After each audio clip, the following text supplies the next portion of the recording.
പ്രധാനപ്പെട്ട ഒരു വാർത്തയിലേക്ക്. ആഭ്യന്തര സംഘർഷം രൂക്ഷമായ ഇറാനിൽ നിന്ന് ഇന്ത്യക്കാരെ ഒഴിപ്പിക്കാനുള്ള നടപടികൾ ആരംഭിച്ച് വിദേശകാര്യ മന്ത്രാലയം. മടങ്ങിവരാൻ ആഗ്രഹിക്കുന്നവരെ തിരികെ കൊണ്ടുവരും. ഇതിനായി ഒരുക്കങ്ങൾ ആരംഭിച്ചുവെന്ന വിവരമാണ് നമുക്ക് ലഭിക്കുന്നത്.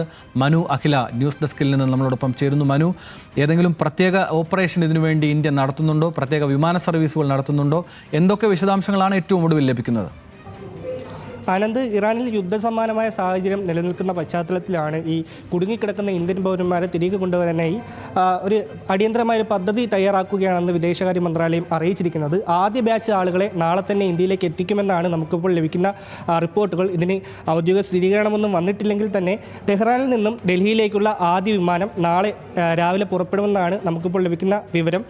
രാജ്യം വിടാൻ ആഗ്രഹിക്കുന്ന വിദ്യാർത്ഥികളും മറ്റ് ജോലി ആവശ്യങ്ങൾക്കായി ഇറാനിൽ തുടരുന്നവരും ഉൾപ്പെടെയുള്ള ആളുകളെ തിരികെ എത്തിക്കാനാണ് ശ്രമം നടക്കുന്നത്. രാജ്യം വിടാൻ ആഗ്രഹിക്കുന്ന വിദ്യാർത്ഥികൾ ഈ ടെഹ്റാനിലെ ഇന്ത്യൻ എംബസിയുമായി ബന്ധപ്പെടണമെന്ന് നേരത്തെ തന്നെ നിർദ്ദേശം നൽകിയിരുന്നു.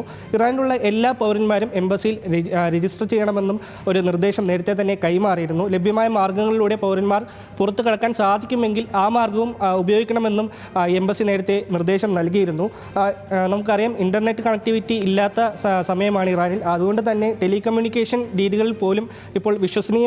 അതുകൊണ്ട് തന്നെ വിദ്യാർത്ഥികളെ നേരിട്ട് ബന്ധപ്പെടാനാണ് ഈ എംബസി ഉദ്യോഗസ്ഥർ ശ്രമിച്ചുകൊണ്ടിരിക്കുന്നത്. ഇറാനിലുടനീളം ഈ വ്യാപകമായ പ്രതിഷേധങ്ങൾ അക്രമാസക്തമാകുന്ന ഘട്ടത്തിൽ തന്നെ ഇന്ത്യൻ വിദ്യാർത്ഥികളുടെ സുരക്ഷ സംബന്ധിച്ചും വലിയ തോതിൽ ആശങ്കകൾ ഉയർന്നിരുന്നു.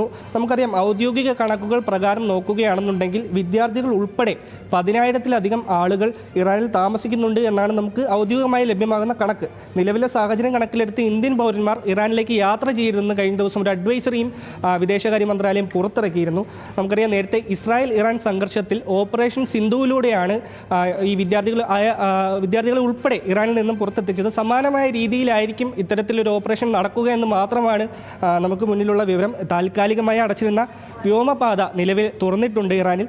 അതുകൊണ്ട് തന്നെ ഏതായാലും വരുന്ന മണിക്കൂറുകളിൽ നമുക്കതിന്റെ കൂടുതൽ വിശദാംശങ്ങൾ ലഭ്യമാകുമെന്ന് കരുതുന്നു. സങ്കീർണമാണ് ഇറാനിലെ സ്ഥിതി. കൂടുതൽ ആശ്വാസകരമായ നടപടികളിലേക്ക് ഇന്ത്യൻ വിദേശകാര്യ മന്ത്രാലയം കടന്നിരിക്കുന്നു. മനു നൽകുന്ന വിവരങ്ങൾ അനുസരിച്ച് നാളെ തന്നെ ആദ്യ ബാച്ചിനെ ഇന്ത്യയിലേക്ക് കൊണ്ടുവരാനുള്ള ശ്രമങ്ങൾ ആരംഭിച്ചിട്ടുണ്ട്. ഇനി ചില വാർത്തകൾ